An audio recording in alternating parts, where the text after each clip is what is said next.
राधे राधे। क्या हाल चाल हैं आप लोगों के।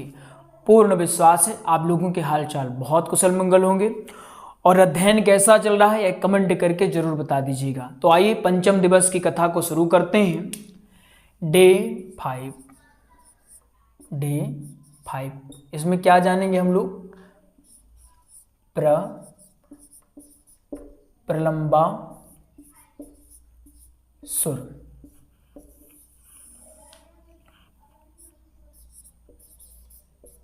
वध या फिर उद्धार। ठीक है, डे 5 समझ रहे हैं हम लोग। क्लास को समझने से पहले या क्लास में आगे बढ़ने से पहले हमने जो पहले पढ़ा है पंचम दिवस में थोड़ा सा उसको रिवाइज करते हैं ताकि वो ध्यान में रहा है हमें। तो हमने पूतना वध समझा था, ठीक है ना। हमने इसी में समझा, पूतना वध के बाद हमने इसी में समझा था कि भगवान ने कैसे धेनुकासुर का उद्धार किया। धेनुकासुर का कैसे उद्धार किया। हमने कालिया मर्दन को समझा था, कृष्ण लीला हमने समझा था, उखल लीला हमने समझा था।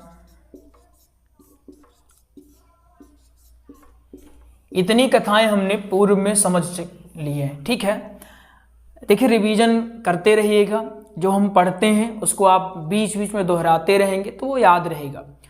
क्लास को अगर आज आप ध्यान से देखते हैं तो ये प्रलंबासुर वाली जो क्लास है या प्रलंबासुर वाली जो कथा है ये आपको समझने में कोई भी कठिनाई का सामना नहीं करना पड़ेगा, बस आपको ध्यान से पढ़ना पड़ेगा।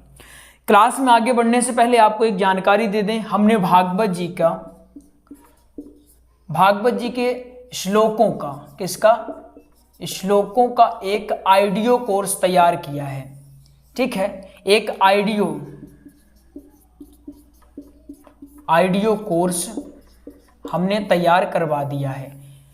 इस कोर्स के माध्यम से अब आप लोग सुन करके भागवत के महत्वपूर्ण श्लोकों की तैयारी कर सकते हैं। एक शिकायत थी आप लोगों की, गुरुजी हम कथा तो सीख लेंगे लेकिन जब श्लोक ही तैयार नहीं है तो क्या करेंगे।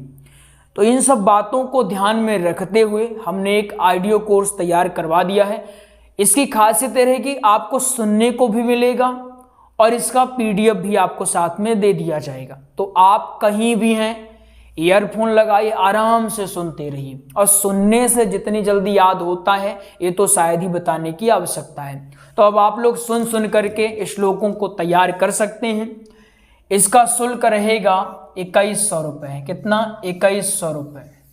2100 रुपये में आपको भागवत के संपूर्ण श्लोकों की तैयारी करवा दी जाएगी, एक श्लोक भी नहीं छूटने पाएगा।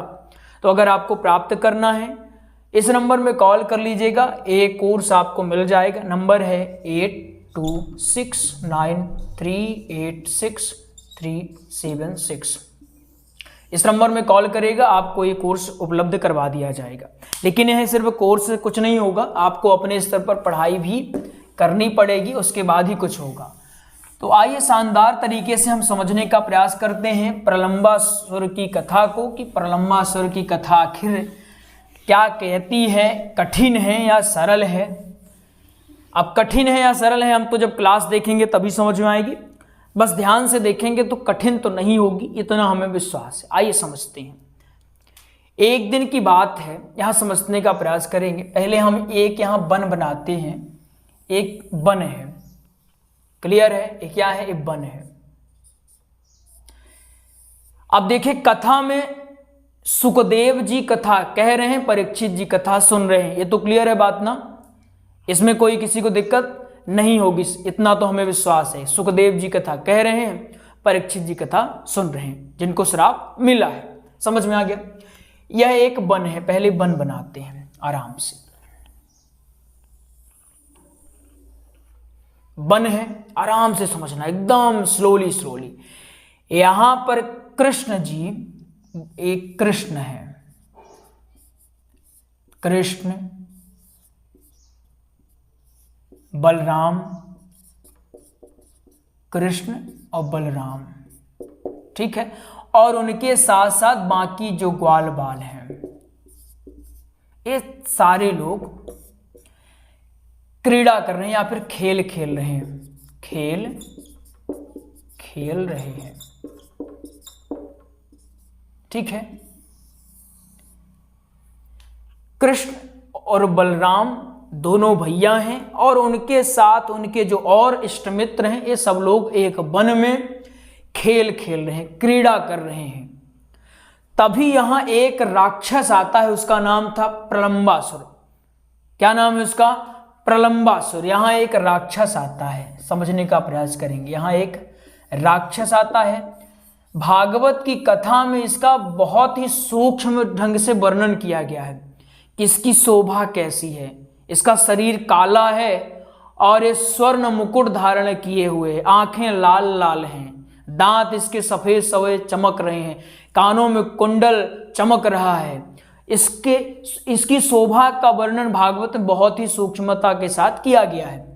यह कौन है? यह प्रलंबासुर है। ये आता है, एक कंस का ही दूत है। ये आता, इसने बहुत दिन से विचार किया था कि हमें कृष्ण को आकाश में लेकर जाना है, हरण कर लेना है, किडनैप करना है और किडनैप करने के बाद वहीं पर मार देना है। इसकी प्लानिंग बहुत दिन से बन रही थी, लेकिन सिर्फ प्लानिंग थी, उसमें इसने अच्छे से कुछ काम किया नहीं था, इसलिए प्लानिंग सक्सेस नहीं हुई। इतना क्लियर है ना? एक वन है, समझते हैं, एक वन है, वहां कृष्ण जी, बलराम जी और सारे ग्वाल बाल खेल खेल रहे हैं अपने में। तभी वहां पर आता है प्रलंबासुर। प्रलंबासुर नामक एक दैत्य आता है और वो भगवान को हरण करने का विचार करता है। अब वो प्लानिंग करने लगता है क्या किया जाए। तो ऐसे जाएगा तो भय इसको भी लग रही है कि ऐसे जाऊंगा अगर तो गड़बड़ी हो जाएगी। क्यों गड़बड़ी? जिसने इतने विशाल विशाल राक्षसों को बचपन में ही, छोटा पैदा होते ही राक्षसों को मारना प्रारंभ कर दिया, अब तो ये बड़ा हो गया है, तो क्या मुझे छोड़ेगा? नहीं छोड़ेंगे। तमाम विचार प्रलंबासुर करता है और आखिरकार क्या करता है? एक ग्वाल का भेष धारण करता है, प्यारा सा बच्चा बन जाता है। एक ग्वाल का भेष इसने धारण कर लिया और चलते चलते चलते चलते चलते चलते चलते चलते यहां पर आता है जहां पर सारे ग्वाल बाल खेल रहे होते हैं। अब सारे ग्वाल बाल खेल रहे होते हैं, दूर था, तभी भगवान इसको समझ गए। भगवान इसको समझ गए कि आखिर है कौन। भगवान जान लिए कि ये प्रलंबासुर नामक दैत्य है और ये आकर के हमारी किडनैपिंग करने आ रहा है। लेकिन भगवान ने कहा अगर इसको ऐसे ही मार देते हैं तो मजा नहीं आने वाला है, तो क्या करेंगे वो देखते हैं। अब क्या करते हैं? ये आता है बड़े प्यार से सब लोगों को कहता है राधे राधे। सब लोग कहते हैं राधे राधे, प्रणाम भैया। सब लोगों को प्रणाम करता है अच्छे से। प्रणाम करने के बाद जो इनके मुखिया थे, सारे बच्चों के मुखिया थे, श्री कृष्ण थे, वहां भागवत में इनके लिए आचार्य शब्द का प्रयोग किया गया है। तो आचार्य श्री कृष्ण जी थे, इनसे कहता है महाराज आप लोगों का बड़ा नाम सुने हैं हम। कौन कह रहा है? प्रलंबासुर। क्या कह रहा है वो समझिएगा कि महाराज आप लोगों का बड़ा नाम सुने हैं, आप लोग सारे खेल बढ़िया से खेलते हैं, सब कुछ धूमधाम से मनाते हैं, आपस में रहते हैं, बंधुत्व का प्रेम आप लोगों के पास रहता है, सारे इष्ट मित्र साथ में रहते हैं, गैया चराते हैं, बढ़िया से धूमधाम तरीके से आप लोग रहते हैं। हम अकेले हैं, हम पास के गांव से आए हैं, हम अकेले हैं, तो हमें भी अगर आप लोग अपना मित्र बना लो तो हमारा बड़ा आनंद हमको आने लगेगा, हमारा जीवन धन्य हो जाने वाला है। सारे ग्वाल बाल देखते हैं भैया हमने तुमको कभी देखा नहीं, यहाँ तुम कहाँ से आ गए हो? हम तो गांव में घूमते रहते थे, तो तुम्हारे जैसा बच्चा तो हमको आज तक नहीं मिला। तुम अचानक प्रकट हुए हो क्या, या तुमको इंस्टॉल किया गया है कहीं से, या डाउनलोड कर लिया गया है? कहाँ से आए हो तुम? बड़ी चतुराई से कहता भैया मित्रता का प्रस्ताव लेकर आया है। क्या बोलता है? मित्रता का प्रस्ताव लेकर आया है। तो मित्रता की न तो जाति पूछी जाती, न पहचान पूछा जाता, सीधे मित्रता कर ली जाती है। और आप लोग बताइए, मित्र से मित्र की पहचान पूछ रहे हैं, तो गलत बात है ना।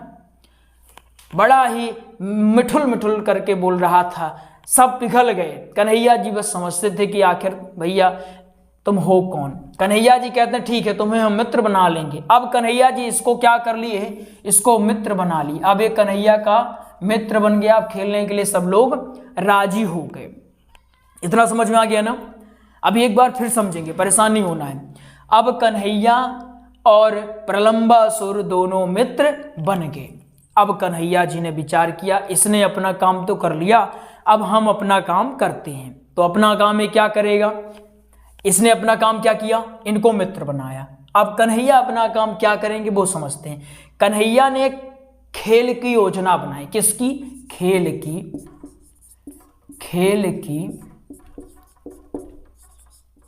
योजना। कन्हैया जी ने खेल की एक योजना बनाई। कन्हैया कहते हैं अब इसको तो मारना ही है, इसका उद्धार तो करना ही है। क्या करते हैं, कन्हैया कहते हैं हम एक खेल खेलते हैं। वो खेल ऐसा होगा, हम दो पार्टियां बनाएंगे, पार्टी नंबर ए और पार्टी नंबर बी।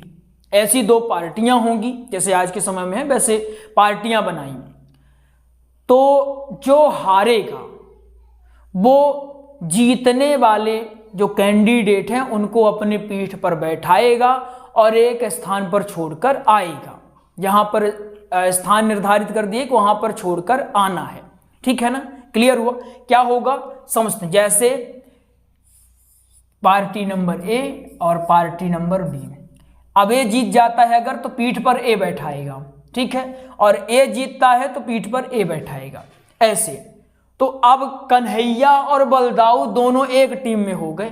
अब देखिए ट्विस्ट आ रहा है, कन्हैया और बलदाऊ दोनों एक टीम में हो गए।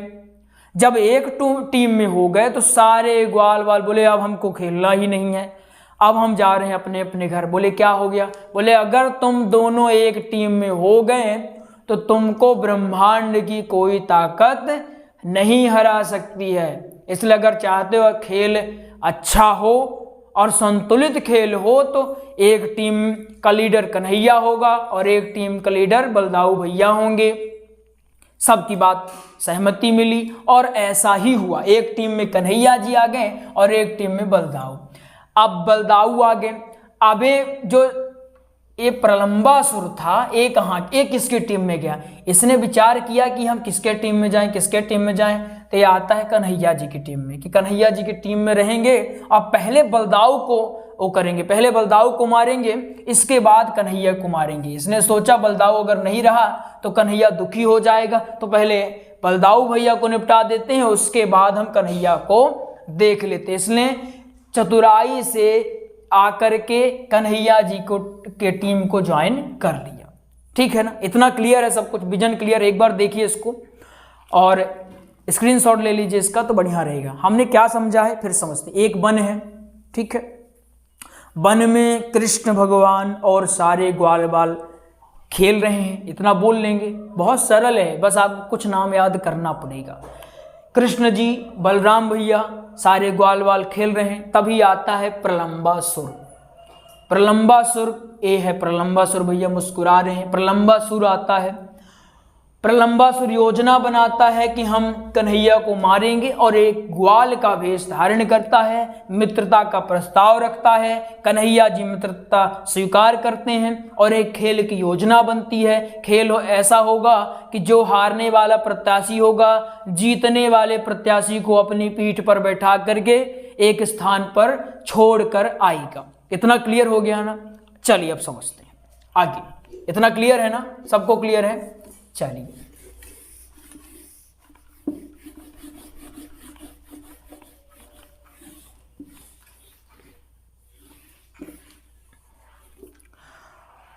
तो अब होता है खेल प्रारंभ। खेल प्रारंभ। अब खेल हो चुका है प्रारंभ। जो जीतता वो कांधे पर बैठता, जो हारता वो बैठा था। ऐसे चला आ रहा था। अब बारी आ गई है प्रलंबासुर की। यहां है प्रलंबासुर, बच्चे का ही रूप अभी इसने धारण किया है। अब प्रलंबासुर हार गया। क्या हुआ, हार गया, प्रलंबासुर हार गया। अब बारी थी कि प्रलंबासुर बलदाऊ भैया को अपनी पीठ पर बैठाए। यहां बलदाऊ भैया इसकी पीठ पर बैठेंगे, ये बलदाऊ भैया हैं, इसकी पीठ पर बैठेंगे। ठीक है ना, क्लियर है। ये पीठ लिख दो यहां, इसकी पीठ पर बैठने वाले। अब बारी इतनी थी, क्लियर है ना। खेल खेले होंगे, थोड़ा विजन को क्लियर रखा करिए, थोड़ा सोचा करिए। खेल हुआ होगा, सारे ग्वाल बाल, कोई जीता होगा, कोई हारा होगा, है ना, हार जीत का एक क्रम लगा रहा होगा। बारी आ गई अपने विलन की। विलन क्या क्या नाम है? प्रलंबासुर नाम है। अब इसने बलदाऊ भैया को अपनी पीठ पर बैठा लिया और मान लीजिए अब ये खेलते खेलते एक स्थान पर पहुंचे। उस स्थान का नाम क्या है वो भी देख लीजिए, भांडीर। क्या नाम है? भांडीर नामक स्थान आज भी है वृंदावन में। वृंदावन में अब जब जाएंगे तो आपको प्रलंबासुर ये भी मिलेगा और बलदाऊ भैया ने जहां पर मारा था वो स्थान भी मिलेगा। आपको सारी लीलाएं वहां पर देखने को मिल जाएगी। बढ़िया चित्र वित्र अच्छे से बना है, वहां पर सारी लीलाओं का वर्णन बढ़िया से। भांडीर नामक स्थान है। एक खेल खेलते खेलते पहुंच गए कहां? भांडीर नामक स्थान में। अब ये पीठ पर बैठाया और सुनिश्चित था, मान लीजिए ये स्थान, सपोज दैट इस स्थान में छोड़ना था। समझिएगा, एक बार फिर समझाएंगे, अभी आप शायद ना समझो, फिर समझिएगा, ठीक है।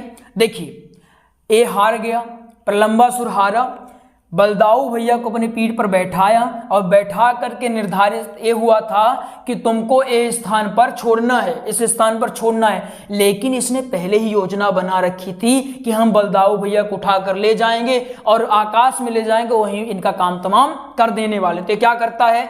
उठाकर ले आता है इसे और यहां उतारना था, लेकिन यहां उतारा नहीं। ये क्या किया? इनको यहां ले जाता रहा।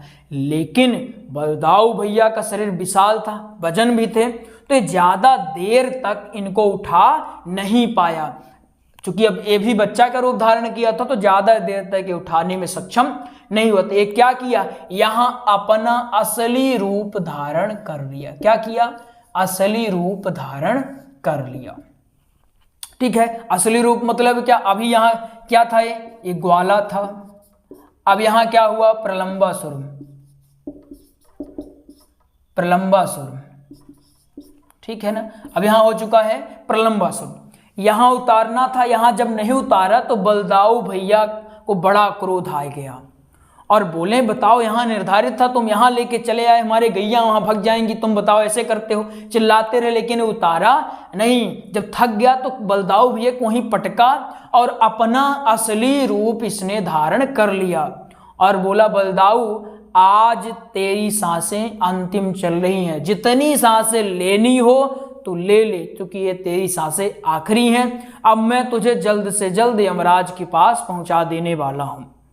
बलदाऊ भैया को बड़ा क्रोध आया। पहला थोड़ा डर गए, जब इसका रूप देखे, ये भागवत में वर्णन है, पहले थोड़ा डर गए। इतने विशाल राक्षस को देख करके, काला कलूटा था, कोयला से भी काला था और चमक दूर से ही रहा था, एकदम जम ही नहीं रहा था, एकदम कलूटा लग रहा था, पूरा का पूरा कलूटा। उटपटांग वस्त्र पहने थे, उटपटांग चीजें, कहीं कुछ का कुछ पहन रखा है। भागवत में इसका वर्णन बहुत अच्छे से दिया हुआ है कि काला शरीर है, मेघ से तुलना की गई, बहुत तरह तरह चीजें इसके बारे में बताई गई हैं। लेकिन एक काला कलूटा सा था, उसने सोने का मुकुट, कुंडल और गले में मालाएं पहनी हुई थी, वस्त्र, चमकीले वस्त्र धारण किए हुए थे। ऐसे ही शोभा का वर्णन इसके बारे में की गई है। वो जो आप चाहें तो कर सकते हैं, पुस्तक पढ़ लेंगे, वो चीजें समझ में आ जाएंगी एक बार में। तो यहां प्रलंबासुर को देखकर बलदाऊ भैया थोड़ा तो डर गए, लेकिन फिर तुरंत उनको अपने असली स्वरूप का ध्यान आया और बोले रुक जाओ बेटा, अब तुम्हें हम बताते हैं, तुमने हमें किडनैप करने की जो गुस्ताखी की है उसकी सजा तुमको अवश्य मिलेगी। अब बलदाऊ भैया भी अपने असली रूप को इसे दिखाने आ गए। जैसे यहां पर क्या बताया गया, जैसे इंद्र पर्वत पर अपना वज्र प्रहार करता है, वज्र टूट जाता है, वैसे ही बलदाऊ भैया ने इसके सर पर जे दौड़ का एकदम घूसा मारा। इसके सर पर जे जोर का घूसा मारा, किन्ने? बलदाऊ भैया ने। इसका सर घूसा पड़ते ही चकना चूर हो गया और ठीक वैसे ही आवाज आई जैसे इंद्र के प्रहार से पर्वत टूटने की आवाज आती है। ठीक है, इतने में इसकी मृत्यु हो गई या इसका उद्धार हो गया। इसका उद्धार किसने किया? बलदाऊ भैया ने किया।